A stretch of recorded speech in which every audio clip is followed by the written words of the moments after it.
إن الحمد لله نحمده ونستعينه ونستغفره ونعوذ بالله من شرور أنفسنا ومن سيئات أعمالنا من يهده الله فلا مضل له ومن يضلل فلا هادي له وأشهد أن لا إله إلا الله وحده لا شريك له وأشهد أن محمدا عبده ورسوله أما بعد فإن خير الحديث كتاب الله وخير الهدي هدي محمد صلى الله عليه وعلى آله وسلم وشر الأمور محدثاتها وكل محدثة بدعة وكل بدعة ضلالة وكل ضلالة في النار.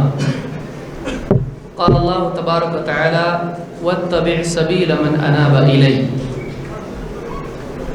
میرے محترم دینی بھائیوں اور قابل احترام اور بہنوں، اللہ رب العالمین کی توفیق سے آج سے ایک بہت ہی اہم سلسلہ اور ایک بہت ہی مفید عنوان کے تحت دروس کا ایک سلسلہ ہم شروع کر رہے ہیں۔ اللہ رب العالمین سے امید ہے کہ اس کو اللہ تعالی ہمارے لیے نفع والا علم بنائے گا۔ اس عنوان کی ضرورت کیا ہے اور اس کی اہمیت کیا ہے، اس کو سمجھنا بھی ضروری ہے۔ ہمارا عنوان یہ منہج سلف نہیں، لیس من منہج السلف، کہ جو چیزیں اس سلسلے میں ان دروس میں سامنے آنے والی ہیں یہ چیزیں منہج سلف نہیں ہیں۔ سلف کے منہج میں جتنی چیزیں ہیں بہت ساری ہیں، تو جن چیزوں کا تذکرہ اس عنوان کے تحت آپ کے سامنے آئے گا یہ سلف کے منہج میں نہیں ہے، اور یہ جو مجموعہ ہے یہ ان نصیحتوں کا مجموعہ ہے جو شیخ محمد ابن عمر بازمول حفظہ اللہ کی نصیحتیں ہیں، جو فی الوقت مکہ میں ہیں اور وہاں پر ام القریٰ یونیورسٹی میں دینی مدرسے میں استاذ ہیں، اور شیخ صالح الفوزان حافظہ اللہ اور اسی طرح سے شیخ ربیع بن ہادی مدخلی ان کے شاگردوں میں سے ہیں، اور علمی صلاحیت کے اعتبار سے اہل علم میں معروف ہیں۔ شیخ ربیع بیماری کی وجہ سے جب فتح المجید کے دروس جاری نہیں رکھ سکے تو انہوں نے اپنی جگہ ان کو طے کیا تھا کہ یہ درس دیں گے۔ اس اعتبار سے ان کی علمی صلاحیت، لیاقت اور اہل علم کے نزدیک ان کا اعتماد اور اعتبار ظاہر ہوتا ہے۔ ان کی کچھ نصیحتیں ہیں جو ایک ایک کر کے انہوں نے طلبۃ العلم میں بیان کی تھیں، اور ان کو جمع کر کے یہ سلسلہ ہمارا شروع ہوا ہے۔ انشاءاللہ ان 40 یا 41 نصیحتیں ہیں جن میں منہج سلف کے تعلق سے باتیں ہیں کہ یہ چیزیں جو اس میں تذکرہ جن کا ہو رہا ہے وہ منہج سلف نہیں ہے۔ تو پہلی چیز تو یہ معلوم ہوئی کہ عنوان کیا ہے اور یہ کس کی بات ہے۔ دوسری چیز اس عنوان کی اہمیت کیا ہے، اس عنوان کے تحت ہم کیوں یہ سلسلہ دروس کا جاری کر رہے ہیں۔ اس کی 3 بنیادی وجوہات ہیں جو میرے سامنے ہیں۔ نمبر 1، ہم کو یہ معلوم ہو کہ واقعی سلف کا منہج کیا ہے اور کیا نہیں ہے۔ بہت سارے لوگ مختلف مناہج کو چھوڑ کر، گمراہی کے راستوں کو چھوڑ کر اہل حدیث یا سلفی ہوتے ہیں، لیکن ان کو ایک بنیادی چیز معلوم ہوتی ہے، بس قرآن و حدیث کی پیروی کرنا ہے، لیکن اس کے آگے بہت اہم بنیادی اصول جو منہجی اعتبار سے ہیں ان کو معلوم نہیں ہوتے ہیں۔ لہٰذا یہ لوگ جو منہج کو نہیں سمجھتے ہیں ہر چیخنے والے، پکارنے والے، بلانے والے کے پیچھے دوڑ پڑتے ہیں۔ اگر وہ قرآن اور حدیث کا نام لے لیں یہ اس کی بات مان لیتے ہیں۔ چاہے وہ اپنی طرف سے کچھ بھی بیان کرے۔ آپ جانتے ہیں قرآن اور حدیث کا صحیح معنی بھی ہے اور غلط معنی بھی بیان کیا جا سکتا ہے۔ قرآن اور حدیث کے غلط معنی بیان کرنے کی وجہ سے ہی اتنے سارے فرقے ہوئے ہیں۔ کوئی فرقہ قرآن اور حدیث کو چھوڑ کر چلو نہیں بولتا ہے۔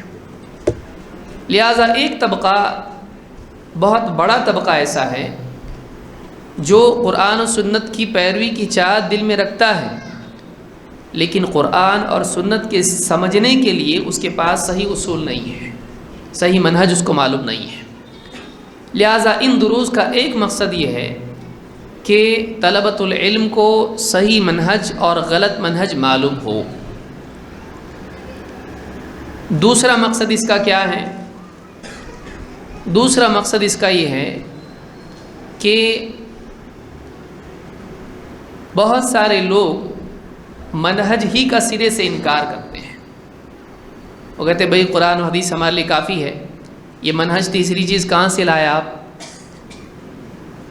اور قرآن اور حدیث کے مقابلے میں صحابہ کی بات ہم نہیں مانیں گے، بلکہ سرے سے ہم صحابہ کی بات کو تسلیم ہی نہیں کریں گے۔ ایسا بھی طبقہ ہے۔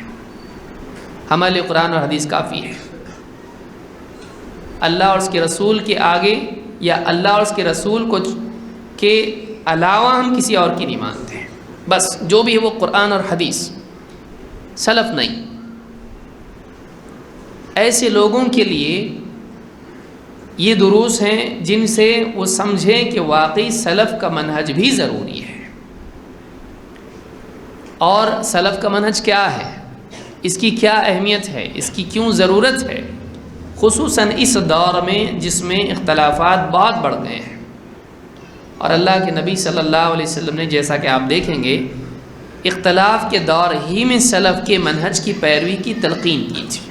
ایک ایک دلیل ہمارے سامنے آئے گی، جب اس پر ہم صحیح طور سے غور کریں گے تو سمجھ میں آ جائے گا۔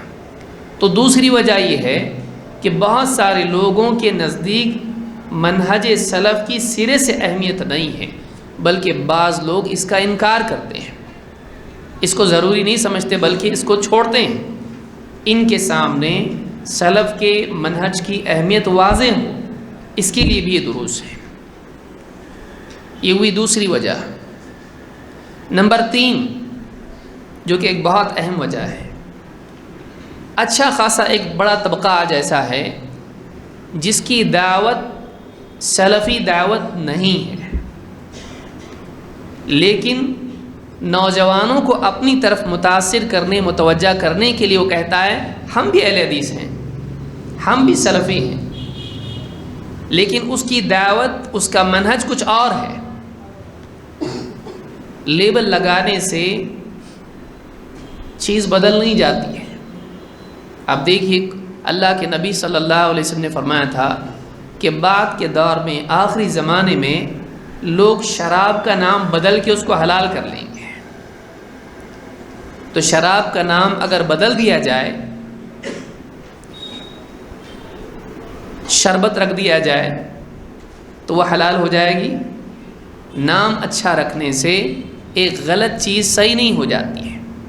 لہٰذا اس دور میں آپ کو دکھائی دے گا کہ بہت سارے وہ لوگ جو غلط منہج پر ہیں، وہ صرف اہل حدیث یا سلفی لیبل لگا کر لوگوں کو اپنی طرف متوجہ کرتے ہیں۔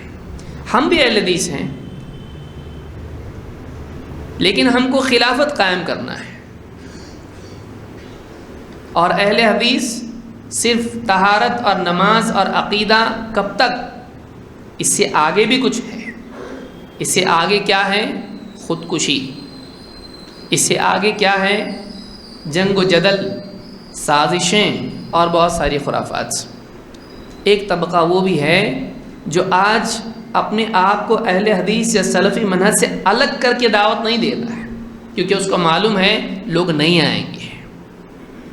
تو وہ کیا کر رہا ہے؟ ہم بھی اہل حدیث ہیں، ہم بھی سلفی ہیں، لیکن ہماری دعوت ہائی لیول کی ہے، ہماری دعوت آگے کی ہے۔ اب یہ بیچارہ بولا بھالا جو ایک ہفتہ ہوا اہل حدیث ہو کے، اب یہ آدمی کیا کرتا ہے؟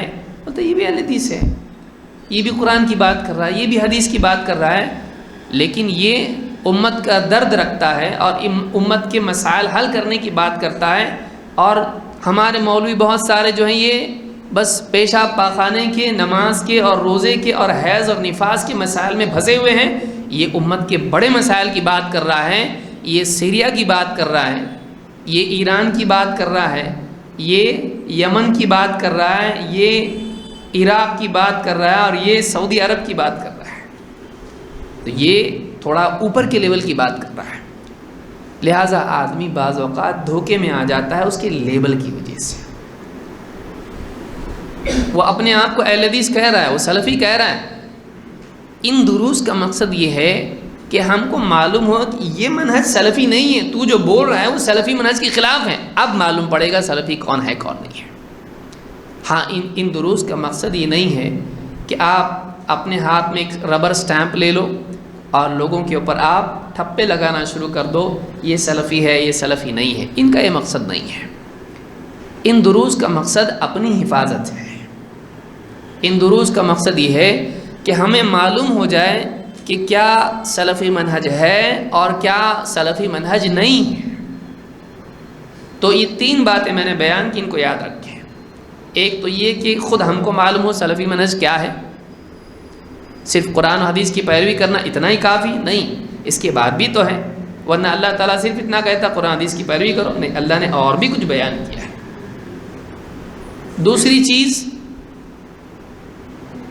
ہم کو ان لوگوں کی تردید کرنا آسان ہو جائے جو صرف قرآن و حدیث کی بات کرتے ہیں اور پھر قرآن اور حدیث کو اپنی سوچ، اپنے فہم اور اپنے فلسفے کے مطابق اس کی تشریح کرتے ہیں اور لوگوں کو گمراہ کرتے ہیں۔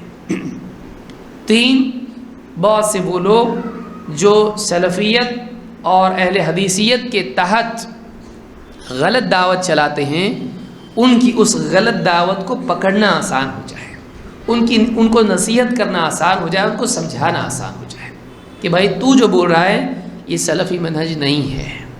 تو یہ جو چیزیں ہیں انشاءاللہ ایک ایک کر کے اس کو ہم سمجھیں گے۔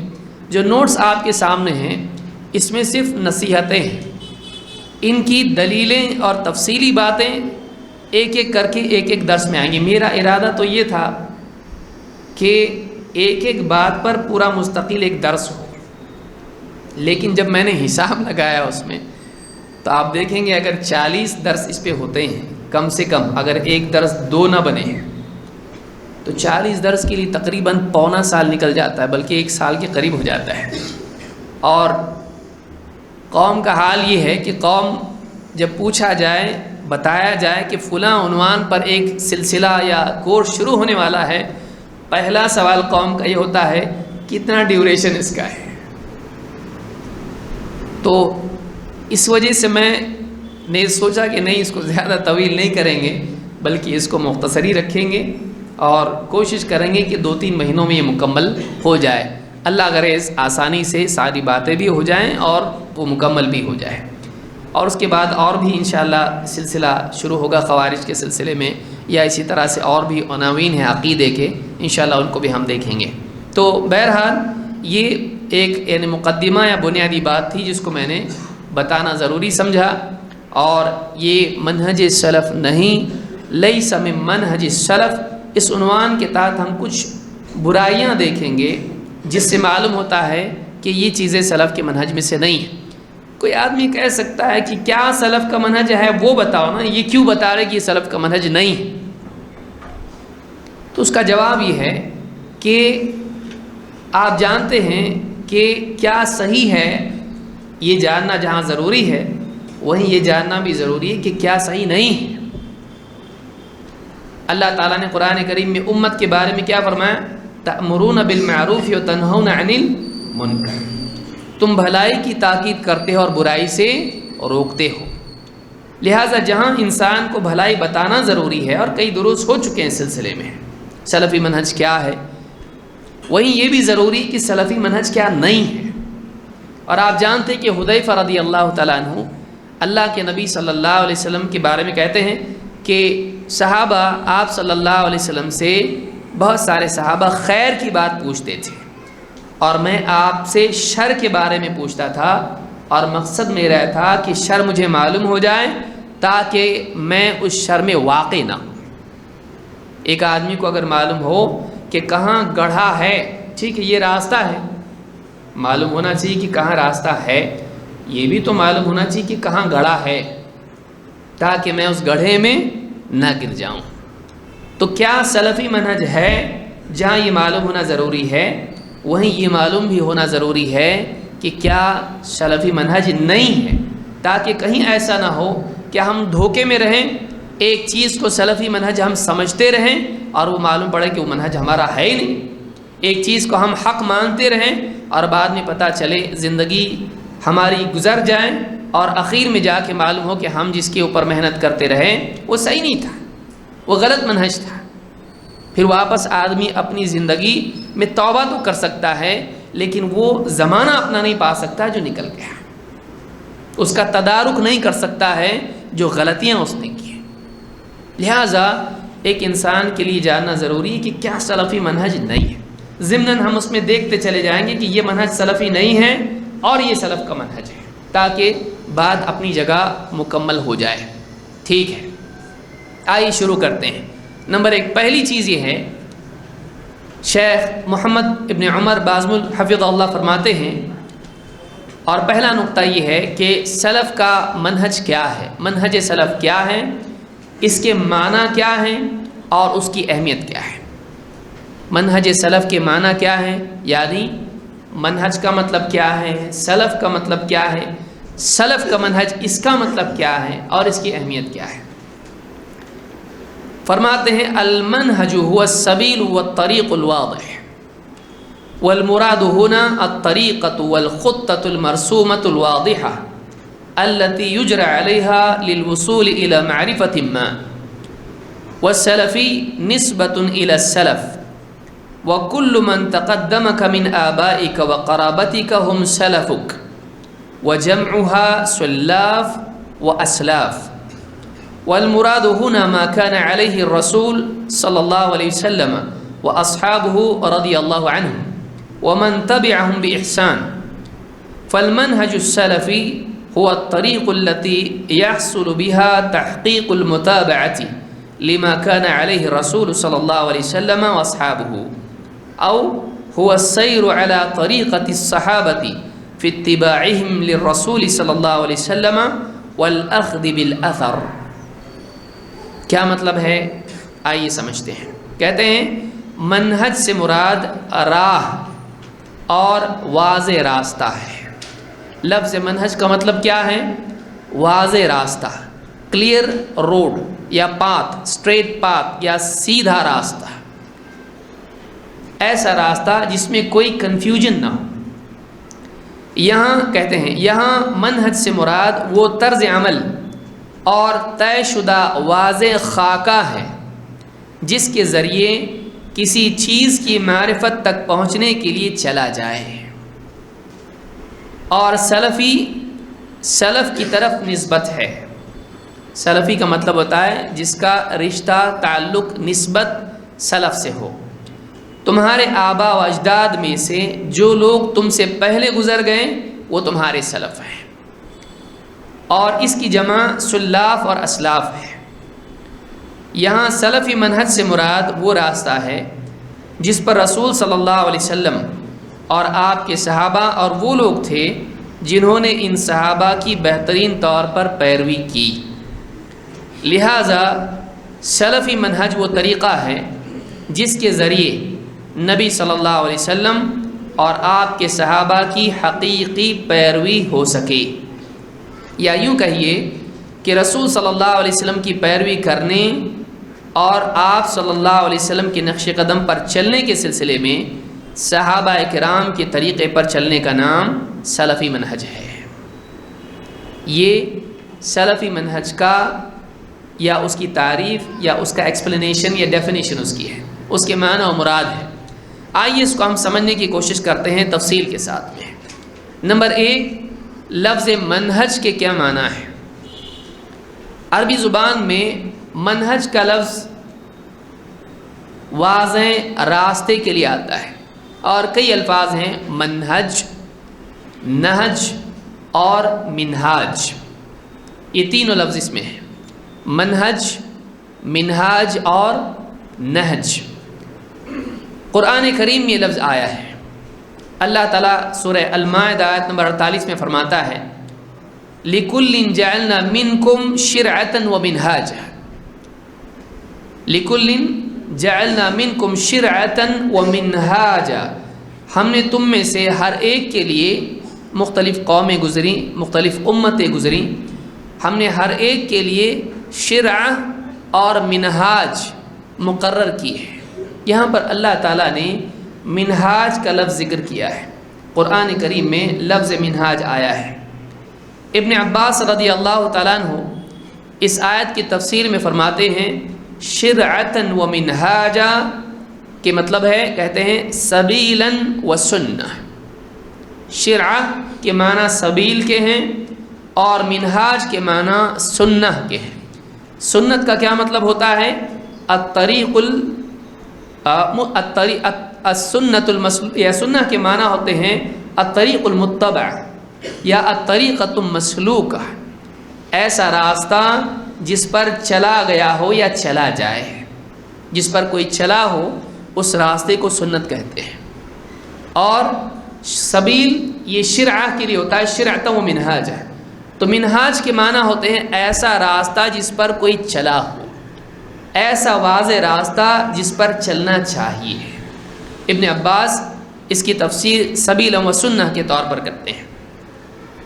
ابن الاثیر کہتے ہیں والنہج الطریق المستقیم، نہج کے معنی سیدھے راستے کے ہوتے ہیں۔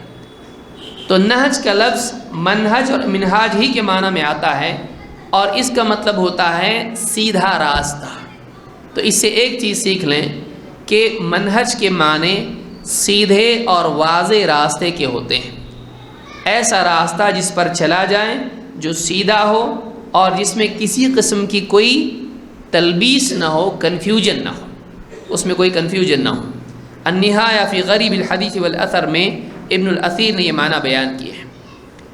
حدیث میں بھی یہ لفظ آیا ہے، مسند احمد کی حدیث میں اللہ کے نبی صلی اللہ علیہ وسلم فرماتے ہیں تکون النبوۃ فیکم ما شاء اللہ ان تکون، تمہارے درمیان نبوت رہے گی جب تک کہ اللہ چاہے اس کو باقی رکھے گا۔ اللہ کے نبی صلی اللہ علیہ وسلم لوگوں کے درمیان رہے، آپ نے فرمایا نبوت تمہارے درمیان رہے گی جب تک اللہ چاہے گا۔ ثم يرفعها اذا شاء ان يرفعها، پھر اللہ تعالیٰ جب چاہے گا کہ اسے اٹھا لیں، اللہ اٹھا لے گا۔ صحابہ موجود تھے اور اللہ کے نبی صلی اللہ علیہ وسلم کو اللہ تعالیٰ نے موت دی، آپ کی وفات ہوئی۔ جب تک اللہ نے چاہا آپ رہے، پھر اللہ نے آپ کو وفات دے کر اپنے پاس بلا لیا۔ ثم تکون خلافۃ علی منہاج النبوہ، پھر نبوت کے بعد کیا ہوگا؟ تو آپ نے فرمایا اس کے بعد نبوی منہاج پر خلافت رہے گی۔ تو یہاں پر آپ دیکھیے خلافت کے بارے میں آپ فرما رہے ہیں علی منہاج النبوہ، نبوت کے منہج پر خلافت رہے گی۔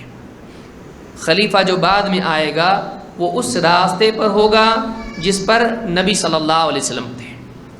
فتکون ما شاء اللہ ان تکون، خلافت بھی جب تک کہ اللہ چاہے گا باقی رہے گی۔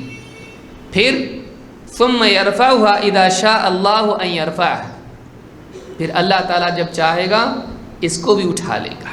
اس کے بعد آپ نے فرمایا اس کے بعد ملوکیت آئے گی، جو دو حصوں میں آپ نے بتایا دو طرح کی ہوگی۔ اس کو انشاءاللہ کسی اور درس میں ہم جب خلافت اور ملوکیت یا خارجیت کو ہم سمجھیں گے انشاءاللہ اس کو تفصیل سے اس میں دیکھیں گے۔ یہاں مقصود کیا ہے کہ نبوت کے بعد آپ نے خلافت کا ذکر کیا اور خلافت کی تعریف بیان کرتے وقت میں خلافت کو آپ نے ڈیفائن کیا اور اس کے بارے میں صفت بیان کی، کہا کہ خلافت جو ہوگی وہ نبوی منہاج پر ہوگی۔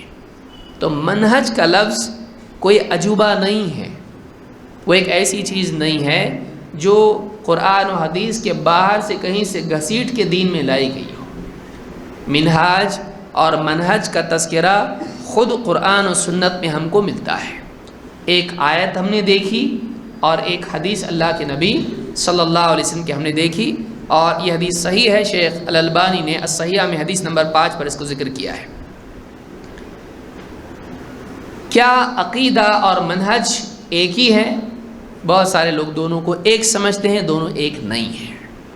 عقیدہ ایک الگ چیز ہے، منہج ایک الگ چیز ہے۔ بہت سارے لوگ عقیدے کی جگہ منہج لفظ استعمال کرتے ہیں اور سمجھتے ہیں دونوں ایک ہی ہیں۔ شیخ صالح الفوزان کہتے ہیں المنہج اعم من العقیدہ، منہج عقیدے سے عام ہے۔ عقیدہ ایک چیز ہے لیکن منہج اس سے بڑی چیز ہے جس میں عقیدہ بھی شامل ہو جاتا ہے۔ منہج ایک عام چیز ہے، عقیدہ ایک خاص چیز ہے۔ کہتے ہیں کہ المنہج اعم من العقیدہ، المنہج یکون فی العقیدۃ وفی السلوک والاخلاق والمعاملات وفی کل حیات المسلم۔ کہتے ہیں کہ منہج عقیدے میں بھی ہوتا ہے، سلوک میں بھی ہوتا ہے، اور اخلاق میں بھی ہوتا ہے، معاملات میں بھی ہوتا ہے، اور مسلمان کی زندگی کے سارے معاملات میں ہوتا ہے۔ منہج عقیدے سے آگے کی چیز ہے اور عام ہے، جس کے انڈر میں عقیدہ آتا ہے۔ یعنی مثال سے سمجھ لیں اس کو، ایک انسان کا عقیدہ صحیح بھی ہو سکتا ہے، غلط بھی ہو سکتا ہے۔ اس کا عقیدہ کیوں بگڑا؟ اس کے منہج کے بگڑنے کی وجہ سے۔ اس کا عقیدہ صحیح کیوں ہے؟ اس لیے کہ اس کا منہج صحیح ہے۔ منہج کا بگاڑ عقیدے کا بگاڑ پیدا کرتا ہے۔ کیوں؟ اس لیے کہ منہج وہ اصول ہیں، وہ راستہ ہے جس کے ذریعے سے حق تک انسان پہنچتا ہے۔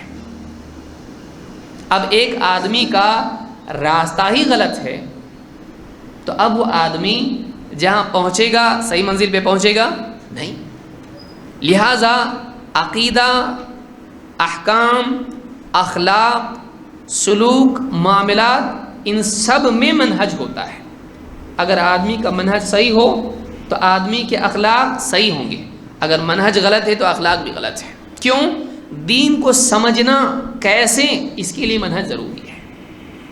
مثال کے طور پر ایک آدمی اگر یہ مانتا ہے کہ خواب میں اگر اللہ کے نبی صلی اللہ علیہ وسلم بتا دیں کہ یہ حدیث صحیح ہے یا یہ حدیث ضعیف ہے تو وہ حدیث صحیح یا ضعیف ہو جاتی ہے۔ خواب میں اگر اللہ کے نبی صلی اللہ علیہ وسلم بتلا دیں کہ یہ شرک ہے اور یہ ایمان ہے تو وہ چیز شرک ہو جاتی ہے، وہ چیز کفر ہو جاتی ہے، یہ چیز ایمان ہو جاتا ہے۔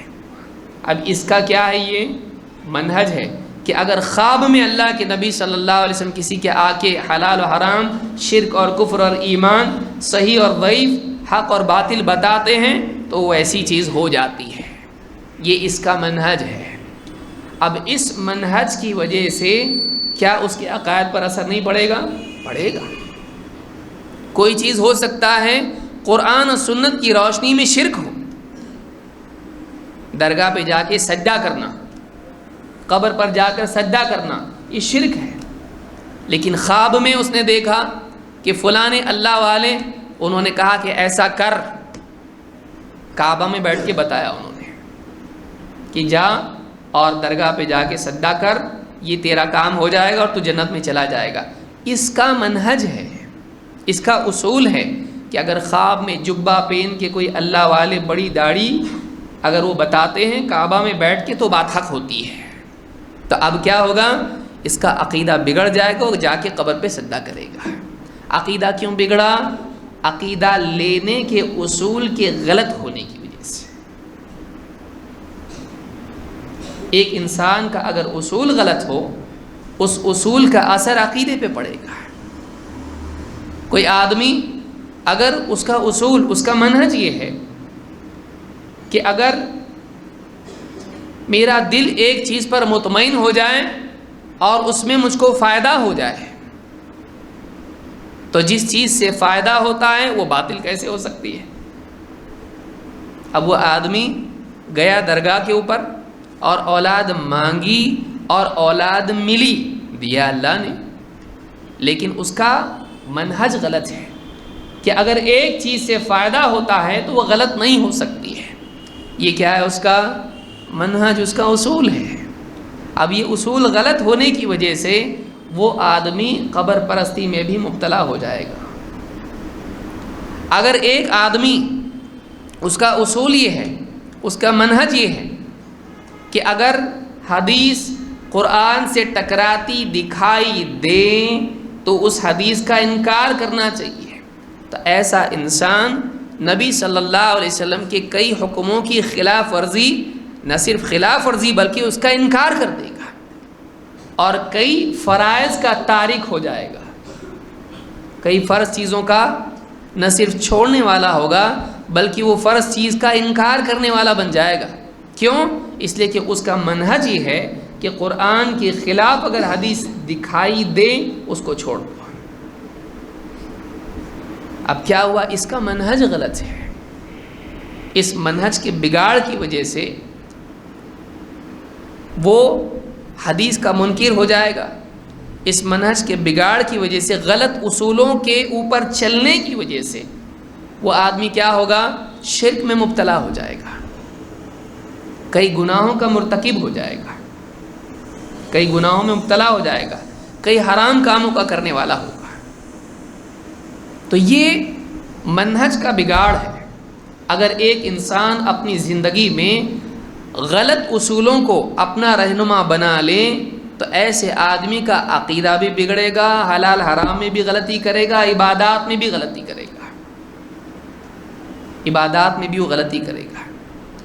لہٰذا منہج ایک بہت بڑی چیز ہے جس کے سائے میں عقیدہ بھی آتا ہے، کیونکہ عقیدہ کیسا لیں گے بھائی؟ عقیدہ کہاں سے لیں گے؟ مثلا ایک آدمی اگر یہ کہتا ہے کہ باپ دادا جس چیز پر ہیں اس کو فالو کرنا چاہیے، یہ اس کا منہج ہے، اس کا پرنسپل ہے، اس کا اصول ہے کہ باپ دادا جس پر چلے ہیں ہم کو اس پر چلنا چاہیے۔ اب اس اصول کی وجہ سے اس کی زندگی میں بدعتیں بھی آئیں گی۔ کیوں؟ باپ دادا کرتے تھے۔ تو ایسا آدمی منہج کے بگاڑ کی وجہ سے بدعت میں مبتلا ہو جائے گا، بلکہ شرک میں بھی پڑے گا۔ کیوں؟ باپ دادا غیر اللہ کے نام سے قربانی کرتے تھے، لیکن اس کا اصول کیا ہے؟ باپ دادا جو کرتے ہیں اس کے اوپر چلنا چاہیے، یہ اس کا پرنسپل ہے، اس کا منہج ہے، اس کا اصول ہے۔ اس اصول کی وجہ سے وہ باپ دادا کی شرک میں بھی مبتلا ہو گیا، کیونکہ ان کے پیچھے چلتا ہے۔ آپ غور کریں کہ منہج کتنا اہم ہوتا ہے۔ منہج وہ اصول ہیں جن کے ذریعے سے، منہج وہ راستہ ہے جس کے ذریعے، جس پر چل کر ایک آدمی حق تک پہنچنا چاہتا ہے۔ اب اگر وہ راستہ غلط اپنا لے، ویسی جیسے ایک آدمی مثال کے طور پر منزل پر پہنچنا چاہتا ہے، اب وہ یہ سمجھتا ہے کہ یہ راستہ منزل تک لے جاتا ہے، اور اگر وہ راستہ غلط ہو تو منزل تک پہنچے گا نہیں، اور اگر وہ راستہ صحیح ہے تو منزل تک پہنچے گا، اگر چلے گا۔ لہٰذا دیکھیے راستہ، منہج کے بارے میں کیا فرمایا علماء نے؟ منہج الطریق الواضح، واضح راستہ ہے وہ۔ اب واضح کیسے ہوتا ہے؟ ہماری عقل سے نہیں، واضح ہوتا ہے کتاب و سنت سے، اور کتاب و سنت پر چلنے والے اہل حق کو دیکھنے سے۔ اس کو ہم آگے سمجھیں گے۔ تو کہتے ہیں کہ شیخ صالح الفوزان کہتے ہیں المنہج اعم من العقیدہ، اس لیے آپ کو سمجھ میں آ گیا عقیدے اور منہج میں کیا ہے، فرق ہے۔ منہج کی وجہ سے، صحیح منہج سے آدمی کا عقیدہ صحیح ہوتا ہے، غلط منہج سے آدمی کا عقیدہ غلط ہوتا ہے۔ تو عقیدے کے بگاڑ کا اصل سبب کیا ہوتا ہے؟ آدمی کے اعمال کے بگاڑ کا اصل سبب کیا ہوتا ہے؟ اس کا اصل سبب اس کے منہج کا بگاڑ ہوتا ہے۔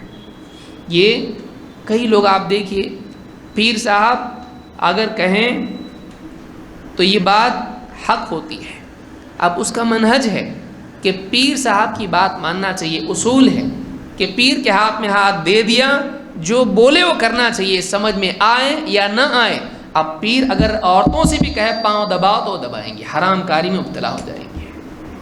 کیوں؟ اس لیے کہ اس کا اصول ہے، اس کا پرنسپل ہے، اس کا منہج ہے کہ اللہ تک پہنچنے کے لیے پیر ضروری ہے، اور پیر کی الٹی بھی سیدھی ہوتی ہے۔ تو اس کا کیا ہے؟ یہ اس نے اس کو اصول مانا ہے، اللہ تک پہنچنے کے لیے اس نے یہ راستہ اختیار کیا ہے۔ اب یہ اصول غلط ہونے کی وجہ سے وہ کئی حرام کاریوں میں مبتلا ہو جائے گا۔ پیر اگر کہہ دے کہ اصلاح نفس کے لیے داڑھی کاٹ، لوگ تجھ کو برا کہیں گے۔ اپنے نفس کی اصلاح کے لیے تو غلط کام کر، لوگ تجھ کو برا کہیں گے، تیرا تکبر ٹوٹے گا۔ تو اب یہ آدمی کیا کرے گا؟ شریعت میں جو چیزیں حرام ہیں ان کا بھی ارتکاب کرے گا۔ کیوں؟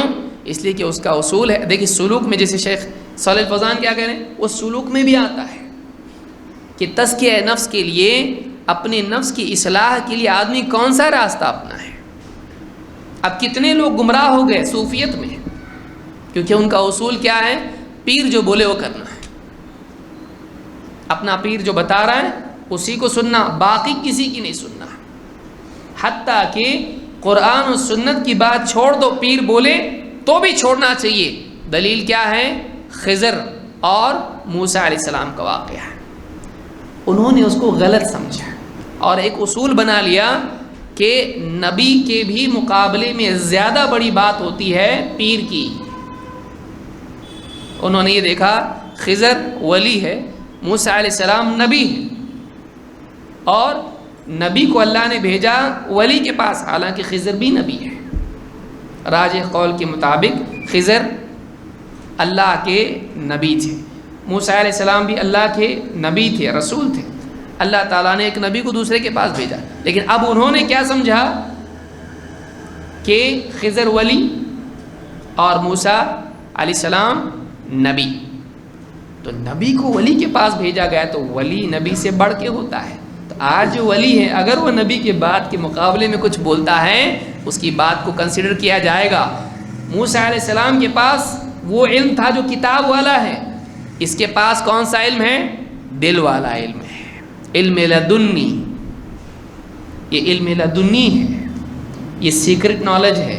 اب اس کی فوقیت ہے نبوی علم پر، اسی لیے جو حدیث پڑھ رہے ہیں، جو قرآن کی تفسیر پڑھ رہے ہیں، ان سے بڑھ کے وہ علم ہے جو پیر صاحب کے پاس ہے۔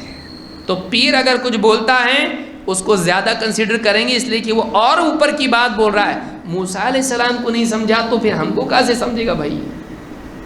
تو اب انہوں نے کیا کر لیا؟ یہ اصول بنا۔ اب دیکھیے اس کی زد میں پورا دین آدمی کا آ جاتا ہے، حلال حرام سنت بدعت، حتیٰ کہ ایمان شرک اور کفر سب آ جاتا ہے۔ اب جو پیر بولے، کیونکہ اس کا منہج غلط ہے۔ دین کو سیکھنے، دین کو سمجھنے، شریعت پر عمل کرنے، اللہ تک پہنچنے، قرآن کے سمجھنے، نبی صلی اللہ علیہ وسلم کی حدیثوں کو سمجھنے، دین کے فہم کے لیے اس کا میتھڈالوجی، اس کا راستہ غلط ہے۔ اب جیسے چشمہ ہوتا ہے، آدمی جس رنگ کا چشمہ پہنے گا چیزیں ساری اسی رنگ کی دکھائی دیں گی۔ اس لیے آدمی کا منہج اگر غلط ہو، دین وہ دیکھے گا۔ بھائی چشمہ ہے، پار دکھ رہا ہے نا، آدمی بیٹھا ہے لیکن وہ سفید قمیص پہن کے بیٹھا ہوا ہے، اس کو کیا دکھ رہا ہے؟ ہرا۔ کیوں؟ چشمہ ہرا ہے، اس کا شیشہ، اس کی گلاس ہری ہے۔ تو اب آسمان بھی ہرا اور پانی بھی ہرا، کیوں؟ اس لیے کہ اس کا چشمہ غلط ہے۔ لہٰذا منہج کا بگاڑ بہت سیریس چیز۔ اب آپ کو سمجھ میں آ رہا ہوگا کہ ہاں اس سے تو عقیدے کا بگاڑ بھی اس سے پیدا ہوتا ہے، حلال و حرام میں بگاڑ اس سے پیدا ہوتا ہے کہ ایک انسان دین کو کیسے سمجھتا ہے۔ اگر صحیح سمجھا تو صحیح، اگر غلط سمجھا تو غلط۔ اب صحیح سمجھنا اور غلط سمجھنا کیسے معلوم پڑے گا؟ یہ منہج ہے کہ آدمی دین کو کیسے سمجھے، کیسے قرآن و سنت کو سمجھے، کیسے دین پر چلیں، عقائد کون سے اپنائیں، حلال و حرام میں کیا اصول ہیں، عبادات کے کیا اصول ہیں، اپنے نفس کی اصلاح کے لیے، اخلاق پیدا کرنے کے لیے آداب میں کیا اصول ہیں۔ یہ سارا معاملہ کس سے جڑا ہوا ہے؟ منہج. یہ منہج ان ساری چیزوں کو چھت کی طرح ہے. یہ ساری چیزیں اس کے انڈر میں آتی ہیں. عقیدہ اس کے انڈر میں آتا ہے. حلال و حرام اور معاملات، تجارت، عبادات اور ساری چیزیں اس کے ضمن میں آتی ہیں. دین کے 3 بڑے شعبے ہیں. کیا ہیں؟ عقائد، احکام اور تزکیہ نفس. تینوں چیزیں یہ منہج کے ضمن میں آتی ہیں. منہج ان تینوں چیزوں میں ہوتا ہے. اور آج دیکھیے ان تینوں چیزوں میں بگاڑ ہے. اور حدیث جبریل میں ان تینوں چیزوں کا تذکرہ ہے: اسلام، ایمان اور احسان. اسلام شرعی احکام ہے، ظاہری احکام ہے، نماز، روزہ، زکوٰۃ یا اسی طرح سے حج، شہادتین کا اقرار. یہ اعمال ہیں جو بدنی اعمال ہوتے ہیں، زبان سے یا بدن سے کیے جاتے ہیں. ایمان عقائد، اللہ پر ایمان، فرشتوں پر ایمان، ساری چیزیں اس میں 6 ارکان ہیں. اور احسان اللہ سے تعلق،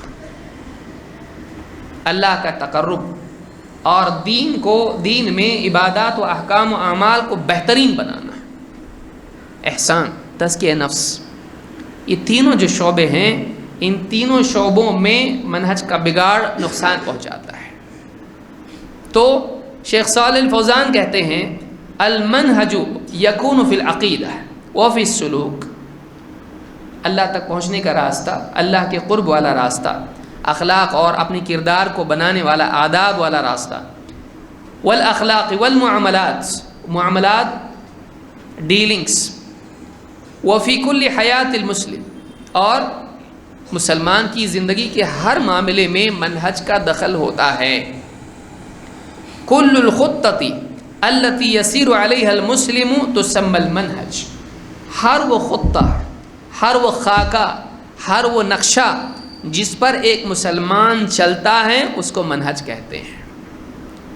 اما العقیدہ فیراد بها اصل الایمان.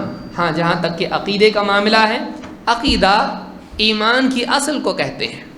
ومعنى الشہادتین ومقتضاهما هذه هي العقیدہ. کہتے ہیں عقیدہ کیا ہے؟ شہادتین کے معنی جو 2 گواہیاں آدمی دیتا ہے، اللہ کے سوا کوئی عبادت کے لائق نہیں اور محمد صلی اللہ علیہ وسلم اللہ کے رسول ہیں. ان 2 چیزوں کی گواہی دینا اور ان دونوں کے تقاضوں کا اہتمام کرنا، یہ ایمان ہے. لیکن منہج، جہمیہ نے اللہ کی صفات کا انکار کر دیا. کیوں فرقے بنے؟ یہ منہج کے بگاڑ کی وجہ سے. خوارج حضرت علی رضی اللہ تعالیٰ کے خلاف لڑے اور حضرت علی کو کافر قرار دیا. کیوں؟ قرآن نہیں پڑھتے تھے. اللہ کے نبی صلی اللہ علیہ وسلم نے فرمایا کہ وہ قرآن پڑھیں گے لیکن یقرؤون القرآن لا یجاوز حناجرہم. قرآن پڑھیں گے لیکن ان کے حلق سے آگے وہ نہیں بڑھے گا، ان کی قرت سے آگے نہیں بڑھے گا. ان کا قرآن ان کے سینے تک نہیں جائے گا، ان کے دل تک نہیں پہنچے گا، جو کہ اصل جگہ ہے فہم کی. لہم قلوب لا یفقہون بہا. وہ سمجھیں گے نہیں قرآن کو، پڑھیں گے لیکن ان کو صحیح فہم نصیب نہیں ہوگا. فہم غلط ہونا گمراہی کا سبب ہے. 2 چیزیں ہیں، ایک ہے متن اور دوسرا ہے فہم. بتائیے کون سا کوئی ایک فرقہ بتلائیے جس کے پاس قرآن اور حدیث نہ ہو. ماضی میں جتنے فرقے گمراہ ہوئے، خوارج سے لے کے معتزلہ سے لے کے جہمیہ، قدریہ اور شیعہ اور جتنے فرقے ہیں، ان تمام فرقوں میں آپ کو ملے گا کہ یہ لوگ قرآن سے استدلال کرتے ہیں، حدیث سے استدلال کرتے ہیں، لیکن پھر گمراہ کیوں ہوئے؟ قرآن اور حدیث سے دلیل پکڑ کے بھی گمراہ. منہج کا بگاڑ. انہوں نے قرآن کو لیا، حدیث کو لیا، لیکن اصل چیز سمجھنا ہے. اب سمجھے نہیں صحیح تو نقصان ہوگا. اسی لیے موسیٰ علیہ السلام نے دعا کیا کی تھی؟ وَاحْلُلْ عُقْدَةً مِّن لِّسَانِي يَفْقَهُ قَوْلِي. اے اللہ میری زبان کی گرہ کو کھول دیں تاکہ وہ میری بات کو سمجھیں. رسول کے پیغام کا اصل مقصد سمجھنا ہے اس کا۔ وہ میری بات کو کیا کہا موسیٰ علیہ السلام نے؟ اے اللہ میری زبان کی گرہ کو کھول دے تاکہ وہ میری بات کو سنے۔ نہیں، اللہ کے رسول کے پیغام کو صرف سننا کافی نہیں ہے، یاد رکھنا کافی نہیں ہے، بلکہ اصل مقصد اس کا کیا ہے؟ سمجھنا ہے۔ اسی لیے آپ دیکھیے ایک چھوٹے بچے کو بھی آپ کچھ بولیں گے تو آپ اینڈ میں یہ بولیں گے سنا نا، یاد ہے نا؟ نہیں، سمجھا نہیں تو فائدہ کیا ہے؟ اگر اس کو نہیں سمجھا آپ نے کیا بتایا، اس کو سن کر بھی، اس کو حفظ کر کے بھی اس کو کچھ فائدہ نہیں ہوگا۔ کیوں؟ اس لیے کہ سمجھا ہی نہیں۔ سمجھنا اصل ہے، اور یہی سمجھ کا بگاڑ گمراہی کی بنیاد ہے، اور یہی سمجھنے کے لیے منہج صحیح ہونا چاہیے۔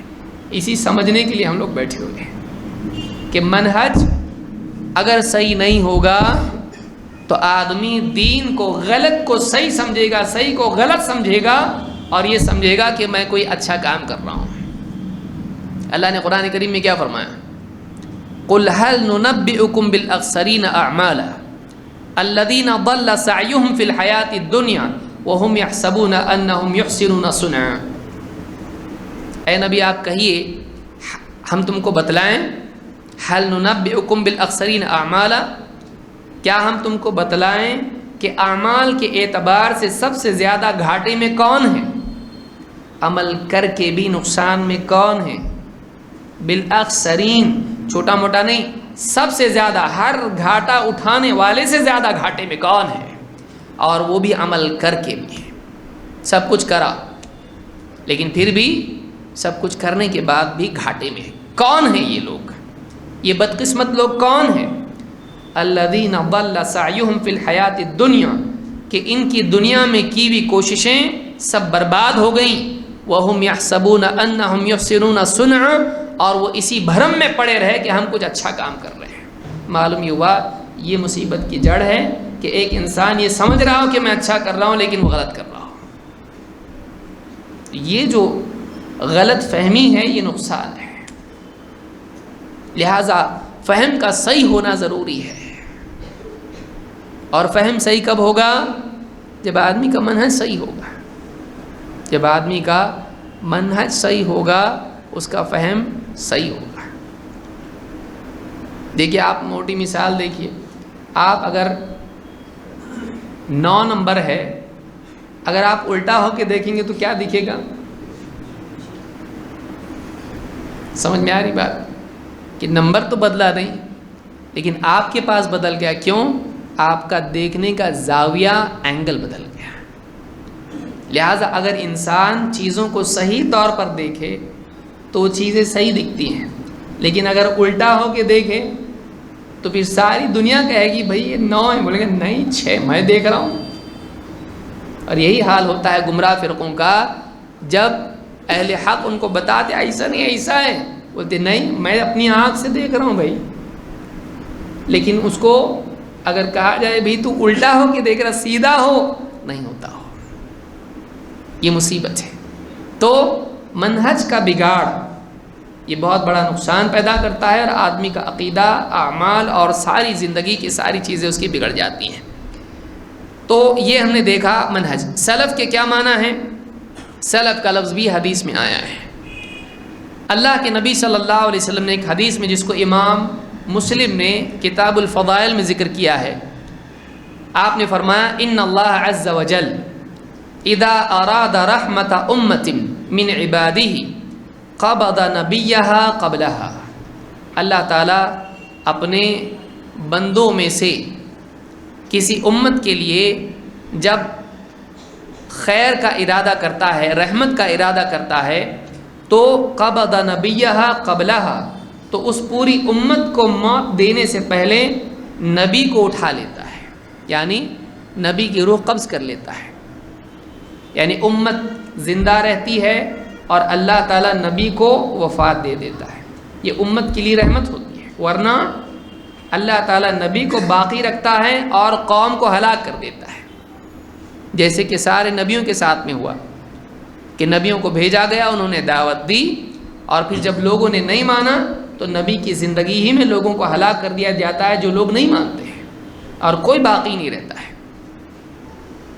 نوح علیہ السلام کا آپ دیکھیں یا دوسرے رسولوں کو آپ دیکھیں، تو یہاں پر کہا کہ اللہ جب کسی امت، اپنے بندوں میں سے کسی امت کے ساتھ میں رحمت کا ارادہ کرتا ہے تو اس امت سے پہلے نبی کو اٹھا لیتا ہے۔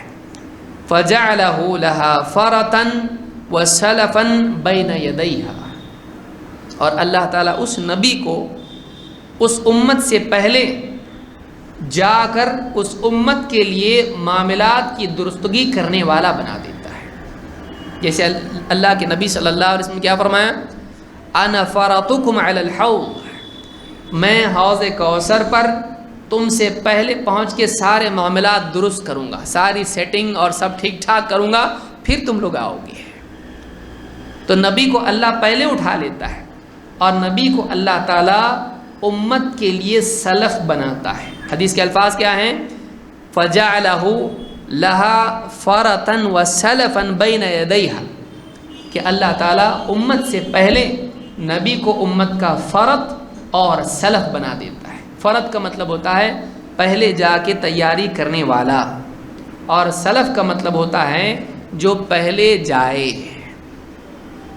جو پہلے جائے اس کو کیا کہتے ہیں؟ سلف۔